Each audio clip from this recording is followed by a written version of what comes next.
Mesdames et messieurs, bonjour et bienvenue dans votre ciné-jotaille. Nous tenons à vous rappeler que le concept de ciné-jotaille, le palabre des cinéphiles initié par le cadre des cinéphiles CDC, est une série de rencontres, d'échanges et de partages cinématographiques autour des thèmes d'actualité avec comme invités des professionnels du monde cinématographique.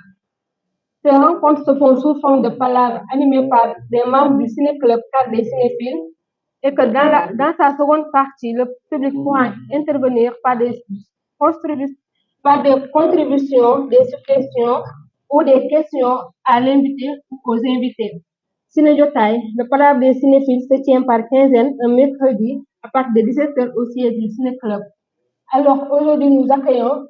M. Mahfouz Cham,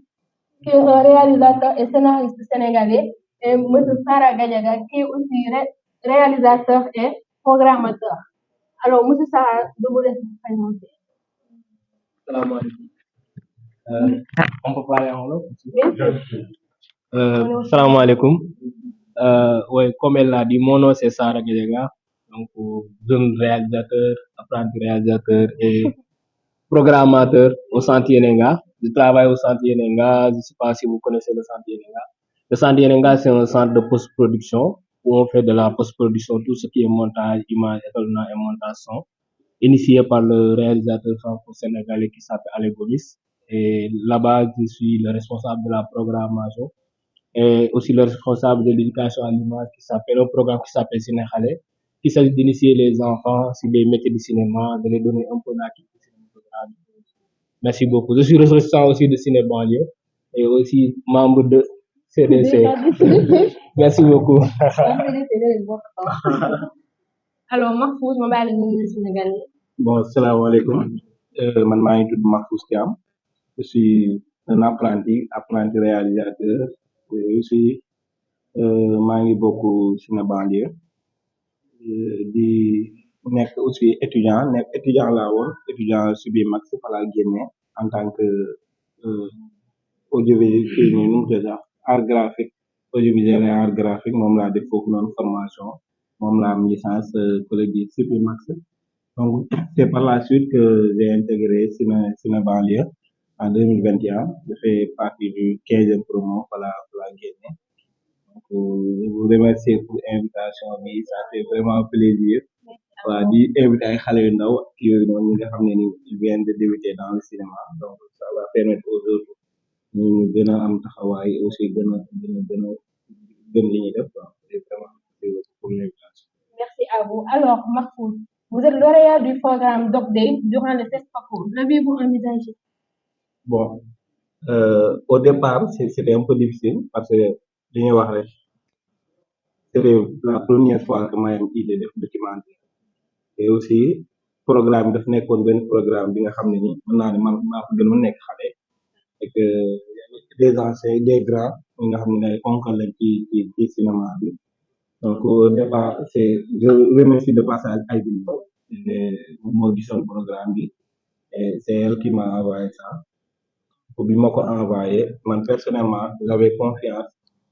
confiance ci sama projet j'avais confiance ci documentaire bi je savais carrément que ni documentaire bi ça peut aller de loin parce que sujet bi may traité c'est un sujet bi nga xam ne c'est très sensible donc gars yi dañuy bëgg di découvrir loolu dañuy bëgg di xam exactement lan moo xew c'est passé ak yooyu noonu quoi donc bi may def déposé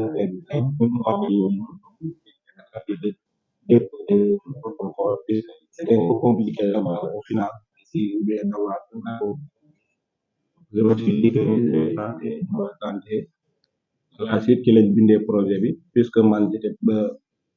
affaire bi dama ko xawoon njeexali ci lañ bindee projet bi bind traitement bi bon toog naa presque 2 jours yi nga xam ne ni ngi dama laa tëju sama kër daaw ma ngi juste pour bind traitement bi bind fixe bi qu'est-ce que je vais dire tournage bi nan lay demee ak yooyu noonu quoi donc après bi ñu bindee traitement bi ba dernier jour bi sax lañ déposé après on a pu faire le dépôt biñ ko déposé man personnellement aw ma woon benn doute que ni projet bi dina jël je me disais que ni même bu fekkee ni du jël sax dina bokk ci 10 projets yu lii quoi puisque ay bi aussi elle m'a vraiment soutenu ci centre Yenenga ils m'ont vraiment soutenu ci écriture bi ak yooyu noonu dama leen dul sonal ñoom ñëpp ku si ñëw dama naan la liiral ñoom Thierno ñoom ñëpp dama leen doon sonal donc vraiment man amoon benn doute que ni projet bi dina dem ci kanam amoon benn doute que ni projet bi dina gañ donc pour répondre à ta question oui j'avais confiance en mon projet je savais que ni projet bi dina am dara. macha allah nit moom lay gëm sa bopp. tout à l'heure da ngaa wax ci financement di xool Sénégal ci ay projet yu bëri même bu fekkee du si côté cinéma dañuy laajte ay expérience ay 5 ans d'expérience yow tey nga nekk xale bu ndaw nga am sa projet nga bëgg liggéey mais on te demande ay expérience yi nga xamante ne peut être fekk na sax judoogoo wala yaa ngi sa yaay loolu ci mën a wax pour ñu gën accompagner ñu ndaw yi si liggéey. bon je me dis que loolu lépp boo xoolee tey par exemple nga nekk bëgg def dara ñu lay laaj yenn expérience yi dama di que ni loolu mënut a ñàkk fépp la quoi tey mais li ñuy wax rek nit moom boo nekkee ndax xale moom boo nekkee ci yoon tey bu fekkee ne ni nit ñi gëmuñ la wala bu fekkee ne nit ñi dañuy dute say compétence ndax yow mën nga lii wala ndax yow mën nga lii c'est toi qui dois faire ceci pour que nit ñi gëm la wala pour que nit ñi jël la sans pourtant ñu xaar benn expérience ak yooyu noonu quoi parce que tey da ngay xool am na tey ay télé yu bari yi nga xam ne wala am na tey ay émission yi nga bari pour maison de produit yu bari yi nga xam ne dañuy jël nit juste dañuy gis nit ki li muy def dañ koy jël sans pour autant que ñu demander ko CV wala sans pour autant que ñu demander ko lii quoi parce que ils savent que cette personne même bu fekkee que ni nekkul ci entreprise wala même bu fekkee ne ni amul yenn lii ñoom tey sax waaw wala amul sens liggéey feneen cette personne mi ngi def dara mi ngi jël caméra am di filmer di dugal ci Instagram bi wala di dugal ci réseau yi mi ngi jël appareil di def vidéo di dugal parce que loolu aussi mën naa ne expérience la quoi tey lu fekk ma toog ak yow nii di waxtaan ak yow expérience parce que da nga may jàngal man ma lay jàngal même bu fekkee ne nekkuma sax ci bureau wala nekkuma di lii nii quoi dañuy wax rek expérience nag c'est pas parce que tu es avec la personne wala tu es dans l'entreprise di jàng ak yooyu noonu loolu moom mooy joxe expérience mën nga ko am sans pour autant que nga nekk foofu noonu la sans pour autant que nga nekk sur les juste à travers la rue à travers ce que tu fais ak yooyu noonu tu peux apprendre beaucoup de choses ci yow li nga bëgg surtout ak léegi jamono ji léegi dafa yomb quoi léegi boo bëggee jàng c'est très facile waaw léegi mën nañ ni léegi pour nga jàng sax c'est très facile tey boo bëggee jàng nu ñuy bindee cinéma il suffit nga dem ci internet tapé léegi ñoo la ni ñuy jàngee scénario donc man dama jëkk ne expérience nekkul que ni li nga xam ne dañ la koy mais yow yaa koy defal sa bopp yow yaay wutal sa bopp expérience yow yaa ci nekk mais pas entreprise di la imposer ne la nga war a am 3 ans ak yooyu man su ma bëggee def naa ni ma léegi expérience bi xam dama ciy découragé quoi donc loolu alors ñu ñëw ci Sarah c'est qu'est-ce que la programmation lu ñu mën a wax ci programmation. merci d'abord peut-être damay ñëw revenir sur les processus d'une création de film fan lay liggéey ba programmation parce qu'il y a des différents ce qu'on appelle c'est une scène bi mu ko commencé c'est de l'idée ñu dem scénario il y a la production il y a la pré-production après il y a la production ce qu'on a il y a ce qu'on appelle c'est là-bas que la programmation la programmation moo nekk moment d'exploitation et programmation c'est un métier mu ngi mel ni jaay si wala kaw fekk analyse ñu ko defee une ba pare après mu nekk marché mais kan mooy nag produit boobu jaar ci les boutiques donc programmation aussi ça permet aussi les films de faire voir les films de et programmation aussi c'est pas de revenir aussi des différents programmations il y a des ce qu'on appelle les programmateurs ces programmateurs-là donc dañuy nekk ce sont constitués par un comité de sélection mooy festival yi nga gis yëpp day am des personnes qu'on appelle des programmateurs ñoom ñooy programmer les films selon partenaire donc un festival accueille 10 films ou bien 20 films ces films-là se traitent des thèmes différents et c'est le programmateur de voir quels sont les films qui vont ensemble et bonne jour lañ koy fekk ak bonne jour lañ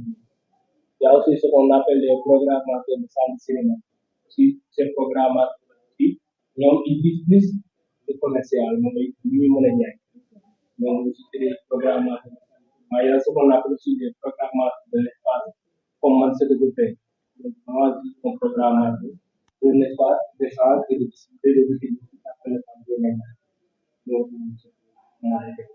il y a d'accord léegi ñu ñëw ci Mahfouz sànq wax nga ñu mën nga ñu wax sa projet boobu nga xamante ne moo tax nga am sa distinction ci dossier bi bon bon projet bi ñu ngi tudd Silabok qui signifie j'en fais partie projet bi nag booy xool maa ngi ko bon bi mu nekkee sama xel yàgg na trop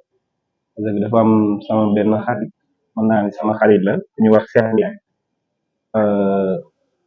Cheikh Ndiaye c'est un artiste peintre moom day dessiner ak yooyu noonu quoi c'est ce qu'il fait depuis ñu nekk xale depuis ñu nekkee mag mais yàlla suñu borom daf def benn nattu dafa am benn nattu mais am si 8 mois dafa doon dund ak yaayam léegi yaay ji maa ngi woon ci biir néeg bi nekkoon ci biti doon fóot noonu léegi après moom nekkoon ci biir doon raam donc bi muy raam nekk xale par la suite ci la ci benn matelas noonu mu wadd lampe tempête bi nekkoon ci biir affaire bi lakk poom boobu noonu yëpp sonal ko lakk ba c'était très grave c'était très grave yaay ji parcouru plus de 8 hôpital pour ñu jël ko et c'était très compliqué vu que médecin yi aussi ñemewuñ ko woon laal situation bi dafa xawoon critique de trop donc yaay ji par la suite lañ jógee benn village bu ñuy wax Cendeng ñoom ñu ngi dëkkoon Cendeng ñu jógee Cendeng après dem Diourbel bi mu demee Diourbel foofu noonu mu def parcours de hôpital jëluñ ko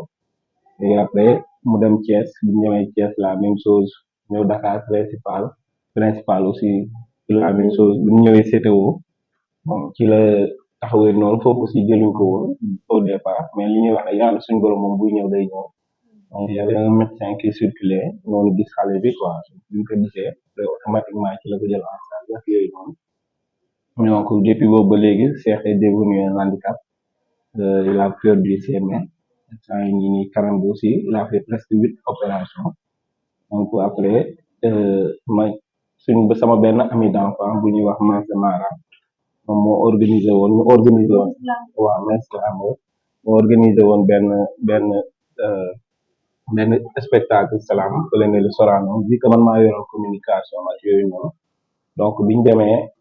moom ñu ngi dafa jëloon ay tableau exposé ko ci kaw man bi ma gisee tableau yi automatiquement je me dis que lii day yàq communication bi quoi après ma jël bëggoon génne tableau yi après moom si la ma jëlee suuf si la ma expliqué quoi si la ne ma que tableau yi Cheikh moo ko moom benn boy bu ko message Instagram pour wax ko ni dafa bëgg a exposé musul woon exposé ak yooyu noonu moom aussi mu ne ko nañ ko après man bi ma wonee Cheikh man j'étais un peu bon waa ay question pour non pas xaw du tooy sax mais ay question yu bëri ñoo nekkoon sama bopp quoi du ma demandé est-ce que réellement moom moo ko décidé parce que déjà moom amul woon loxo bon amul loxo yi melul comme suñuy loxo quoi donc comment il fait pour dessiner ça quoi après man bon li ñu nekk spectacle bi yëpp dama déconnecté carrément juste pour savoir exactement moom nan lay def ba dessiner affaire yi wala comment il fait pour dessiner quoi donc après par la suite ci laa ko jege mais bon jege boobu noonu c'est vite fait ma jege ko waxtaan ak yaay ji ak yooyu noonu donc après sax man perte de jëluma woon numéro par la suite ñu dem ma amoon benn idée film def benn film bi nga xam ne ça parle sur un handicap ak yooyu noonu donc automatiquement man j'avais pensé à lui mais li ñu après ci laa ko messager ci lañ commencé déggante ak yooyu noonu bon après li ñu wax rek ma dem di ko gis ñuy waxtaan ñuy toog di waxtaan il m'explique ses problèmes après je me suis dit que ni lii ça ne sera pas un film quoi li ma Cheikh li ñuy dund du film c'est-à-dire du film quoi man ak Cheikh c'est qu'on est en train de vivre du film quoi donc lii c'est un documentaire Cheikh day toog sax jékki-jékki ñëw sama kër démb dafa ñëw sama kër sans problème sama bi léegi bi sama waa kër donc par la suite man ak moom ñuy waxtaan man ak Cheikh toujours ma koy moom aussi dama bëgg affaire ak jeu d'acteur ak yooyu noonu quoi donc ma doon wax nañ def fiction ak yooyu léegi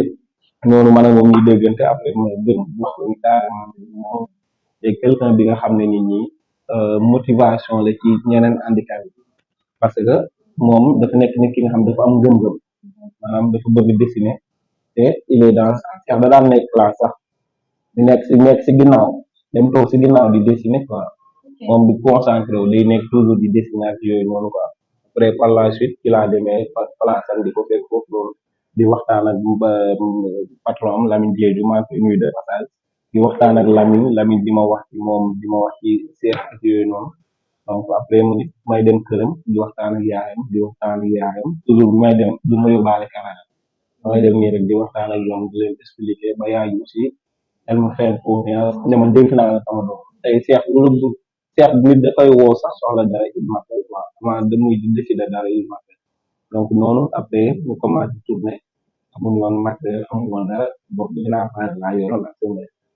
sama micro sax au départ amu ko woon quoi sama téléphone laa doon lire après par la suite le benn xaalis dem jënd micro commencé di tourner je passais énormément de temps là-bas c'est l'atelier su ma fa nekkee liggéey parce que ba ñu ñuy rencontré Kalidou Koulibaly sax yaa ngi xamoon dafa amoon benn jaar-jaar ak Kalidou Koulibaly maanaam moom bi ñu nekk hôpital médecin bi ñu ko gisee bi ñu ko fajee ba pare médecin yi dañ ne woon son cas c'était très grave donc il faut que ñu yóbbu ko Italie donc après par la suite ci lañ nekkee doon régler document yi di régler document yi d'ailleurs suñu ñoom ñoom ñu am autorisation ñu am document yi am visa ñoom médecin yi boppam ñoo paasal waa ko paasal ñoo ko yóbbu ba Italie donc ñun bu ñu ñëwee Italie bi dañuy wax rek bu ñu ñëwee Italie bu ñu ñëwee ci Italie ci lii bi rek aéroport bi rek balaa ñu sax dajeeg Kalidou Koulibaly quoi et depuis boobu Kalidou Koulibaly nekk xaritam toujours mu jege Cheikh après fexe ba xam fan lañu internet Cheikh clinique bi mu nekk donc moom da doon ñëw di nekk ci bureau place su Cheikh di waxtaan ak Cheikh boobu mu mën a fa faju parce que affaire yi dafa li woon bëggul woon a faju xamul woon foofu noonu il voulait pour rentrer ñibbi Sénégal ñu voyait que des blancs ak yooyu noonu donc après c'est Kalidou Koulibaly qu'on a appelé moom moo ñëw ci biir hôpital bi waxtaan ak Cheikh ba Cheikh nangoo def opération donc bi ñu defee opération mu daan jógee entraînement ñëw toog ci néegam foofu noonu bu ñëwee soit muy di julli pour ñaanal après moo ci boppam moo daan def course moo daan di ko yóbbu di leen jëndil bagage par exemple ñaari Cheikh bu soxlaa daal mère Ndeye Diagne maa ngi koy nuyu bu soxlaa daal Kalidou Koulibaly mooy taal otoom dem jënd demoon ba waa dëkk ba naa ko foofu xamal ne Kalidou Koulibaly def fi ñëw léegi moom da tey obligé su fay ñëw day mu pour que gars yi ñu bañ xam juste pour mu gisante ak Cheikh donc Cheikh bi ma waxee loolu ma ne ko bon ñun mënuñu documentaire bi te pour gisante wuñu ak Kalidou Koulibaly quoi ak lu mënti am on va voir Kalidou Koulibaly ak lu mënti am Kalidou Koulibaly dañ koy gis c'est par la suite que man a dessiné benn tableau après on va essayer de voir bon yàlla suñu borom nag dañuy wax daf maa may c'est pas pour me vanter mais am naa ay contact quoi donc am naa ay nit ñi nga xam ne bu ma soxlaa dara dinañ ko lii donc après par la suite ci laa wooyee kii nu mu tëdd sax mooy coach Sénégal bi te mu nekkoon Rufisque damay fàtte tur Youssou Dabo ci laa wooyee Youssou Dabo expliqué ko dama bëggoon gis Kalidou Koulibaly est-ce que c'est possible mu wax mi ngi woo Lamine Diatta mu woo Lamine Diatta bon après c'était un peu xaw a ji xaj yooyu noonu ba biñ ne gare bi amuñu woon retour Lamine Diatta donc moom wooy kii Youssou mu ne moom bëggut a expression Lamine Diatta ak yooyu noonu bi ko waxoon na ko da koy déglu rek man daa ko yaa bàyyi suuf ma ne ko léegi man plus que am na ci sama compte Twitter y a énormément de personnes qui me suivent man leer na ma su ma defee publication dina am suuf quoi après ci la publication ci guddi gi même pas 2 heures de temps la fédération m'a appelé ñuy wax Gali Wade moom mooy gérer communication fédération bi il m'a appelé pour me dire que ne fédération bi ñoom dinañ ñëw jël si pour dem gisante Kalidou Koulibaly donc après par la suite ci rendez-vous noonu biñ demee ci hôtel bi parce que jour match bi boobu veille match bi la ci rendez-vous noonu après biñ demee seetaan match ba pare après ci lañ dem ci lendemain bi lañ dem ci hôtel bi gisante ak joueurs yi et Kalidou Koulibaly bi mu gisee Cheikh naa ni moment yi nga xam ne ni c'était vraiment da ngay gis rek xam ne ni ñaar ñi ils se connaissent quoi da ngay gis xam ne ni Kalidou Koulibaly il est très fier de voir Cheikh ce qu'il est devenu quoi da ñuy dugg mi ngi koy wax quoi que moom ça lui fait plaisir de voir que Cheikh defar na tableau ak yooyu noonu parce que toujours man bi ma daan nekk ak Cheikh xam nga la ma daan que moom son seul envie c'est de remercier Kalidou Koulibaly mënu ko remercier di ko jox xaalis wala mënu ko remercier di ko lii parce que li mu ko defal mënu ko fay donc moom sa seul moyen de le remercier c'est de faire defar ko benn tableau moom mu def ci quoi donc moom amul woon ay moyens pour gisante waa Kalidou Koulibaly ak yooyu noonu donc ci lañ demee ba gisante Kalidou Koulibaly mu recevoir ci benn bureau bi nga xam ne presque keneen nit ko donc nekk foofu noonu di waxtaan ak Cheikh ak yooyu noonu il se rappelle des souvenirs moom bi mu ko daan fekk ci hôpital ak yooyu noonu dem ba koy di ko toog sax naan ko léegi da ngaa yaa ngi dégg France ak yooyu noonu quoi ñoom ñaar s'entend commence à s'entendre quoi maanaam Cheikh boo waxee Kalidou Koulibaly di ko di quoi alors que au départ c'était un peu difficile quoi di mën a am acteur quoi donc mu nekk benn documentaire bi nga xam ne ni man ça me tient à cœur parce que déjà Cheikh mi à part loolu noonu Cheikh il rencontre des difficultés des fois day am exposition wala dem exposé wala exposition day am tem tey sama xaritu mbaam rek kii rek mu tudd sax kii mbaam waaye Ameth Ndiaye xam nga Cheikh tey amul occasion def comme Ameth Ndiaye Cheikh tey bu ñëwoon taxaw donc automatiquement mën nga xam ne ni kii tu vas te demander est-ce que kii lii la tey Cheikh mën naa bu amoon occasion boobu noonu dem jël turu jàmbur dugg pour exposer da koy def mais moom yàlla suñu borom daf ko may benn quoi donc moom bi mu ñëwee foofu noonu am na benn exposition bi mu demoon pour juste exposer bi mu demee nañ ko daal juste parce qu'il est handicap alors que ñeneen ñi li ñuy def moom mën na ko quoi donc moo taxoon ñu nekkoon ci documentaire bi moo taxoon ñu bind documentaire bi juste pour topp Cheikh pour que Cheikh après documentaire bi nit ñi xam ne ni Cheikh c'est un artiste Cheikh nekkul quelqu'un bi nga waa Cheikh il fait loolu moom mooy titre bi sax man ne titre bi j'en fais partie juste pour montrer que Cheikh il fait partie de la société il fait ce que les autres font maanaam lépp lu nit ñi di def Cheikh da koy def Cheikh dañuy toog nit ñi woo di ko ñaan xaalis loolu que ñoom ñi koy ñaan sax ñoom li Cheikh di def bu ñu ko defoon kay mën nañu ni quoi donc juste pour montrer que ni Cheikh c'est quelqu'un bi nga xam ne nit ñi il n'est pas dans la société pour mendier c'est quelqu'un bi nga xam ne nit ñi il n'utilise pas son handicap pour avoir quelque chose amal na njëriñ société bi c'est un artiste c'est quelqu'un qui croit en lui ak yooyu noonu quoi c'est quelqu'un qui croit en lui qui croit à ce qu'il fait maanaam nit ku gëm boppam quoi mooy Cheikh Ndiaye nit ku gëm yaay ji dañuy toog mooy wax dañuy toog ñuy waxtaan toujours à chaque fois bu jaayee tableau sax yaay ji la koy jox moom du ci leen après day am problème pour amaat ay peinture ak yooyu pour jëlaat ay peinture ak yooyu noonu quoi yaay ji ñooy fàtte mu ñëw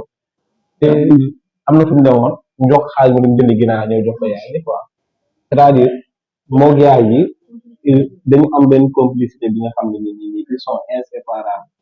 yaay ji dañuy toog muy waxtaan yaay ji dafa am lu bëri sax mënuñ ko wax quoi mais dara mënul leen séparer quoi et c'est ce qui m'a poussé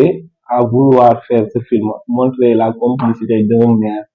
pour son fils d'un mère qui est très fier de son fils malgré l'accident qu'il a connu dans sa vie quoi donc loolu moom a gën a poussé ma nekk acteur toujours may nekk ak moom ak yooyu noonu quoi donc c'est ça en quelque sorte c'est le prix projet boobu noonu lañ jël FESPACO projet boobu noonu moo gagné FESPACO su benn documentaire buy wane jaar-jaaru nit et aussi li muy rencontré ci société bi pour montrer talent wu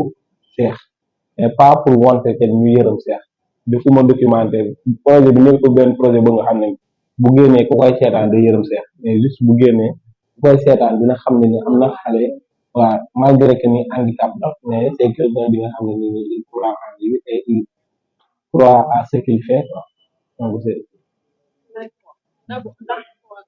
maa lay féliciter pour le nom des cadets. Alors Sarah, tey comment nous vous situons les trois avec vous? parce que qui dit programmateur dit film qui dit film dit une projection.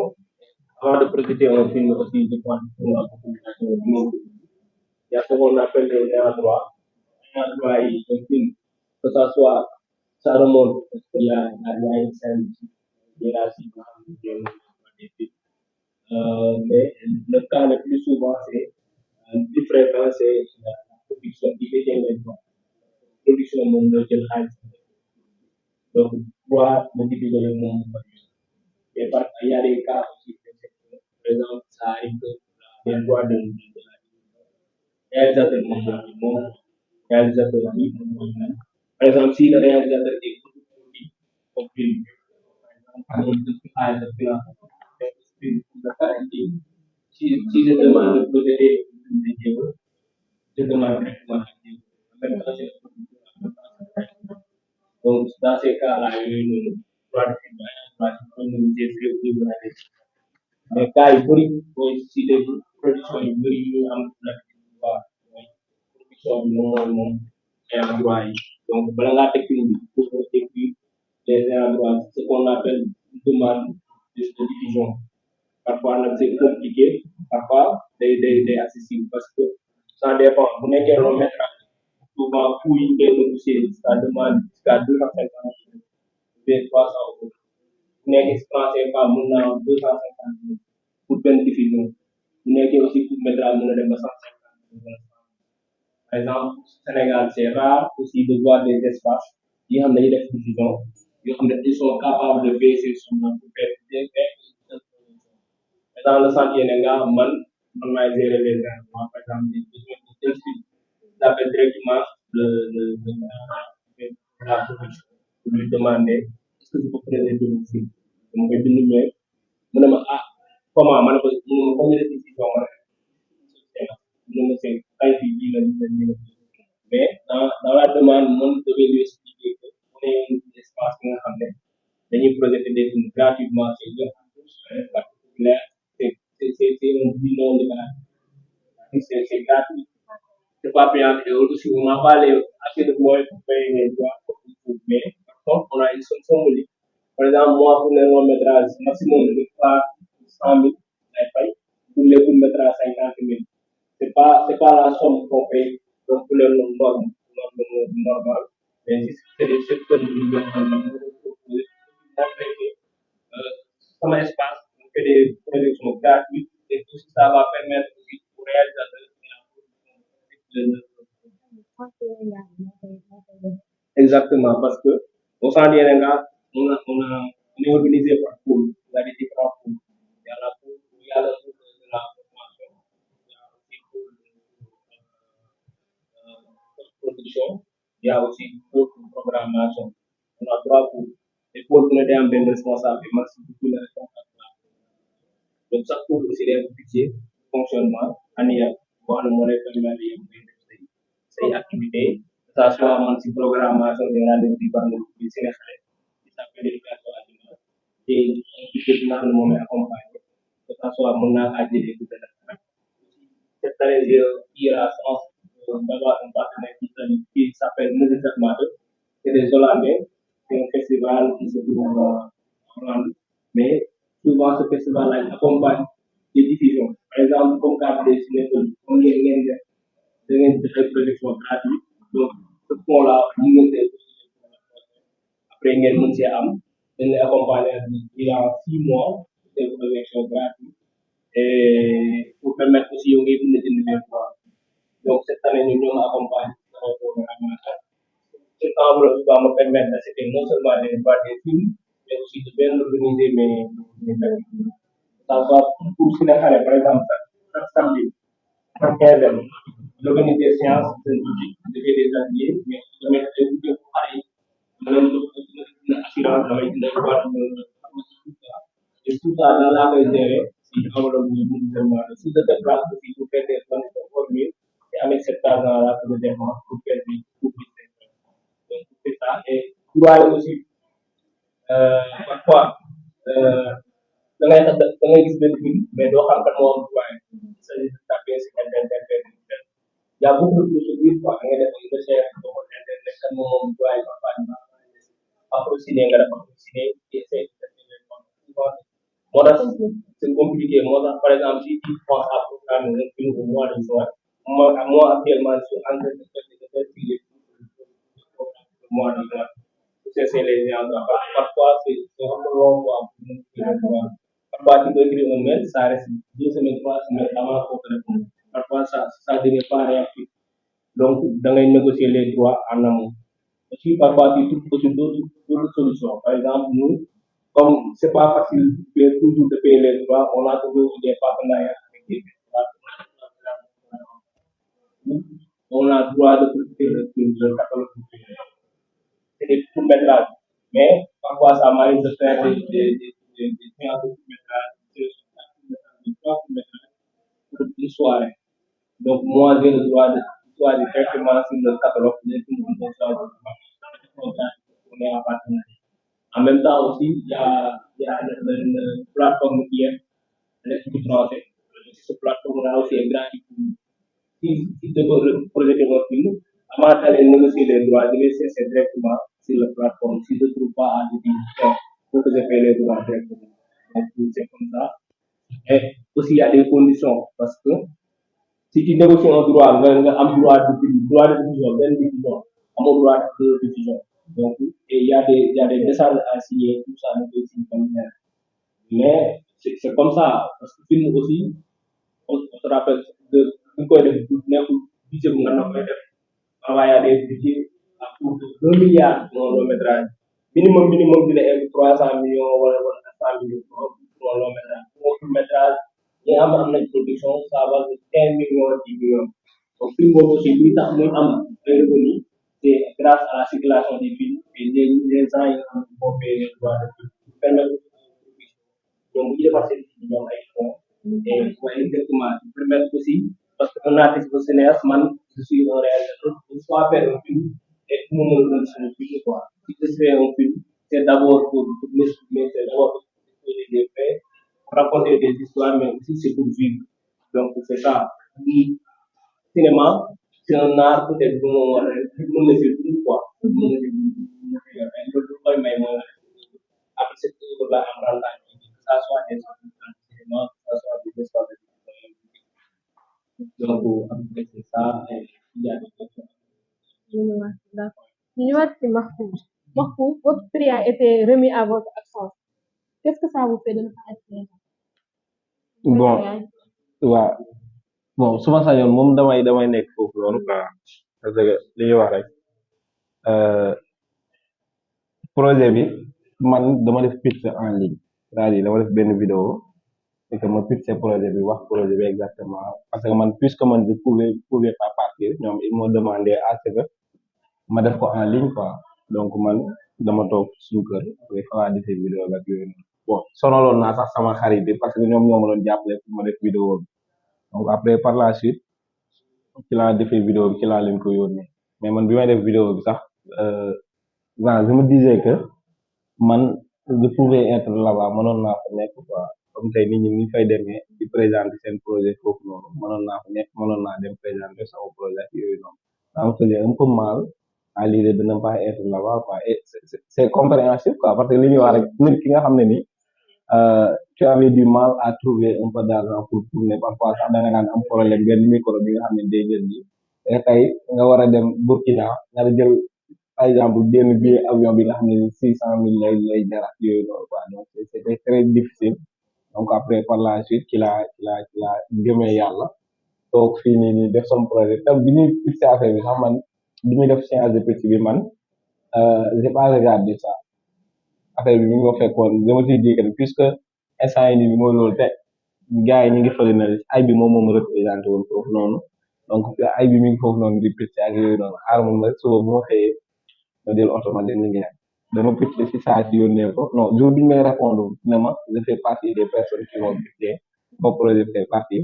donc ci laa jëlee oto xëy jël oto dem xaaral naa dem jàkkaarloo sama yaay peut-être sama dinaa xaw a fii tuuti quoi donc après ci laa jëlee oto dem liggéey damaa dugg suñ kër rek dama dugg suñ kër ubbi dugg suñ kër rek jàkkaarloo fekk sama ñoom papa yi ak ñu doon añ dugg rek sama téléphone sonné quoi après ma xool muy kii nii Thierno message ma quoi dama sa projet bi lañ jël ak yooyu noonu quoi donc après je me suis dit que ne lii moom moo gënoon quoi donc man peut-être man su ma demoon amaana duñ dañu projet bi peut-être su ma demoon dara mën na ma daal ci yoon bi ak yooyu noonu quoi te yàlla nii la ko bëggee woon et li may wax rek toujours remercier parce que moom elle a toujours cru au projet depuis le début moom projet bi ma ko waxee depuis le début la ko jël def ko projet am moom bi mu demee foofu noonu doon wax sax après on m'a demandé il y a des gens qui m'ont envoyé des messages Facebook ak yooyu noonu quoi ma di demandé est-ce que moom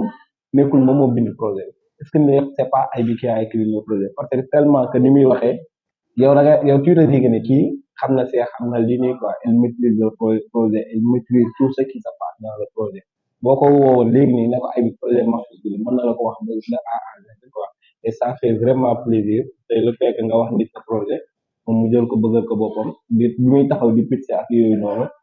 pouvoir être capable de répondre à toutes les questions sans que man ma nekk fa loolu moom ça fait vraiment plaisir et aussi ça fait plaisir d'avoir ce genre de personnes ak yooyu noonu moo tax dama dis que li ñuy wax de projet boo ko amee bul ko nëbbu nit quoi des fois gars yi dañuy ragal que ñu sàcc seen projet ak yooyu noonu wala ñu lii quoi mais le fait que ngay waxtaan ak nit sa projet mën na la jàppale ci lu bari man ay bi mu ma wax sam projet nekkul sax juste pas pour xalaatuma woon sax que ni que moom ëllëg moom mooy nekk sama chargé de projet wala moom ëllëg moom mooy lii quoi bi may def projet bi juste dama ko xalaatoon que moom mu defal ma ay retour par rapport à ça ñoom Seynabou ñu defal ma ay retour par rapport à ça Louis même Louis mu defal ma retour par rapport à ça Louis aussi maa ngi koy remercier moom it mu gëm projet la ak yooyu noonu donc ñoom ñu jàppale ma ci ñoom ñu dem représenté ma foofu noonu au départ mu wax leen ça me fait mal parce que su ma sañoon man maay taxaw défendre sama projet man maay taxaw wax sama projet mais waaw mais ki ma fa représenté moom macha allah quoi. Alors, mu ñëwaat ci Zahra programme métier artiste métier artiste tey nit mën na la dénk projet nga dem teg ko pare na au sens yeneen la jënd marque bu soxla vidéo ko def ko partage ko borom ñu gis ko ñu la ay xob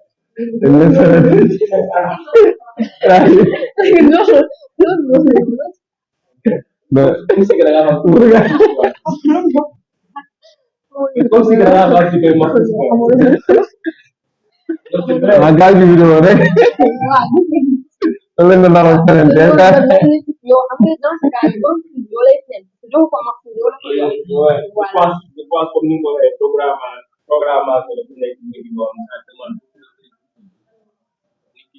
en tant que programmateur da nga war a parce que loolu moo lay permettre yow aussi nga c'est international par exemple yow dans le futur yow dañ lay woo si ay comité de sélection festival ay film yoo xam ne génn waaw ay film yoo xam ne nekk même en post production li ñu naan work in progress day nekk en post production ñu boole ko ñu envoyé film bu nekk ci sélection festival loolu noonu donc yow c'est confidentiel quoi donc yow da nga ciy appelé à regarder des films de sélection parce que programmateur yi aussi ñoom ñooy souvent ñoom ñooy nekk dans les comités de sélection pour les festivals programmateur par exemple man parfois dañ may boole dañ may kon waa comité de programmation organiser ça donc yow après dañ lay boole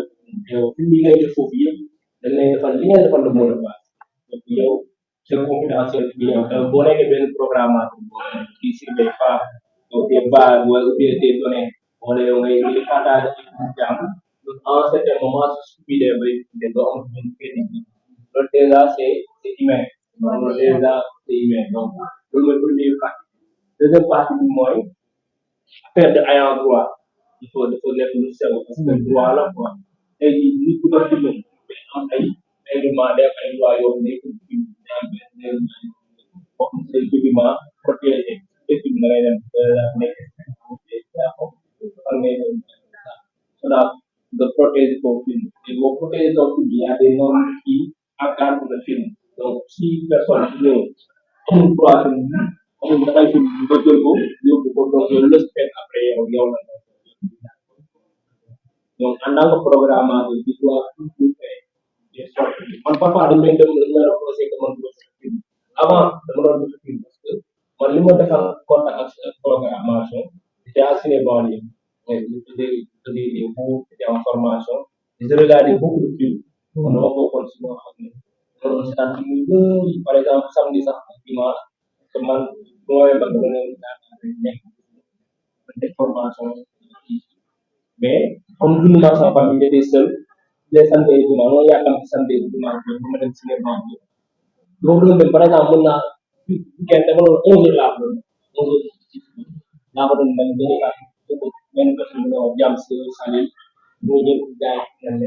foofu la doon nekk ba seetaan film bu toogee seetaan film ba takku cours yi ba 17 heures la ñu commencé seetaan 17 heures après ñu 17 heures ñu def formation après ñu génne ñu teg si film léegi toujours y avait une personne qui moo doon gérer production yi qui s'appelait James après moom dama ko doon aider quoi souvent bu ñu projeté dafa doon ñëw suma tam ne ban film ngay teg essayé ban film moo gën a après à un certain moment James après voyage mais bu ñu demee cinéma am loolu la jël moo dara après ma ne bu boobaa buñ la sélectionné ne la yaay def programmation de pour la YouTube bi regarder beaucoup de films que ça soit des documentaires des longs métrages fiction lépp mu doon seetaan mais que pour samedi bii di ñëw ma xam am idée ban film laa war a def war a compter souvent bu ma tegoon film ñoom kañ dañ naa may wax xanaa da ngaa sentir lan moo xew wala ci suñu l'actualité war a pour programme pratiquement mis en rapport avec la programmation et au même moment aussi il y avait une qui s'appelait Dégané qui travaille au centre Yenenga pour le centre et à un certain moment mon ben projet pour stagiaire pour le programme de cinéma le projet yang comme dans le cinéma soit ñu boole da nga jël 5 wala boo ko jaay matière ñu dem nekk sant yeneen nga ko ay après ñëpp nekk li focaliser ci benn sallam am ko idée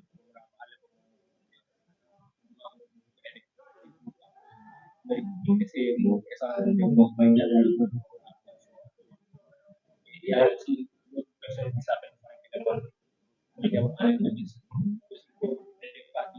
pas mal de programmes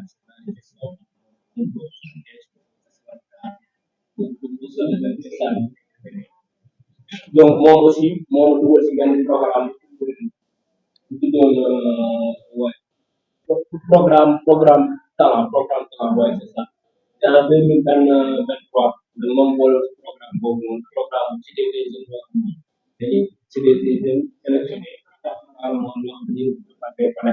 léegi ci en ligne donc foofu la ñu formé et ñuy formé ko ñuy jàngalal mooy météo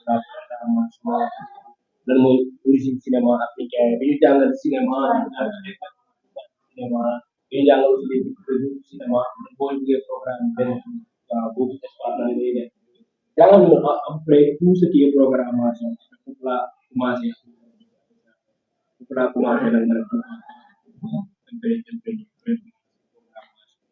il faut aussi appeler des relations avec les femmes de gens qui la commencé à mesurer les contacts mais comment les soins mais sont avec directement en contact comment su nekkee caméra sont plus bien en contact donc caméra en contact comme et tout ça c'est comme ça c'est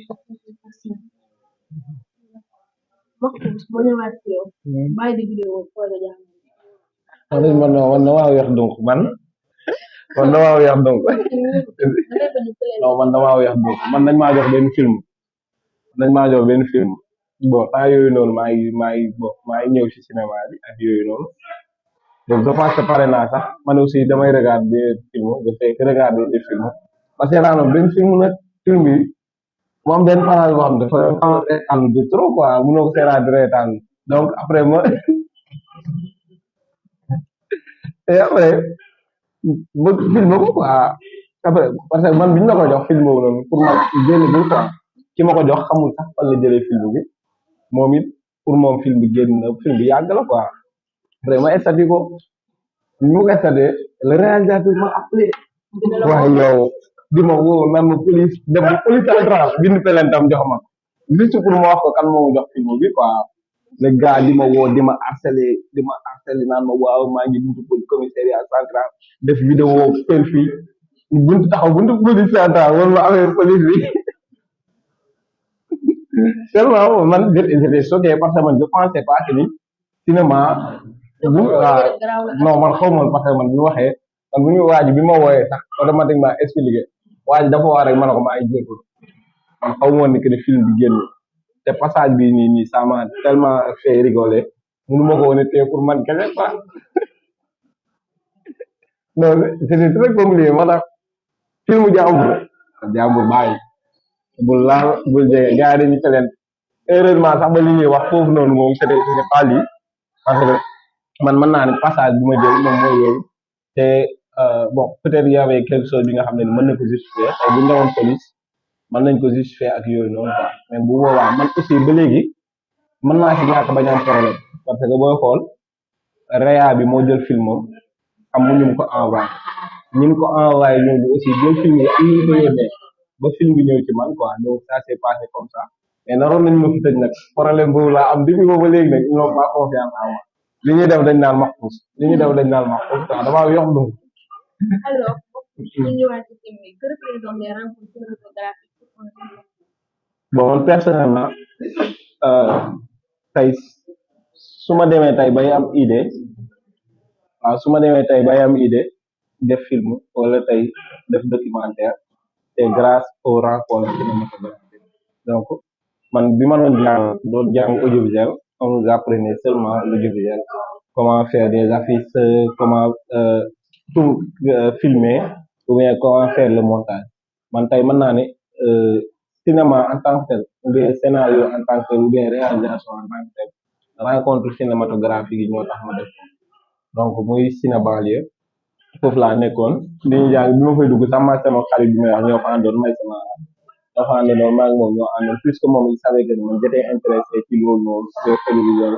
te toujours man maa ko doon jëlee image man maa ko doon filmer toujours à chaque fois ñu daan def dañ daan toog di scénariser di bind nan la ñuy tourner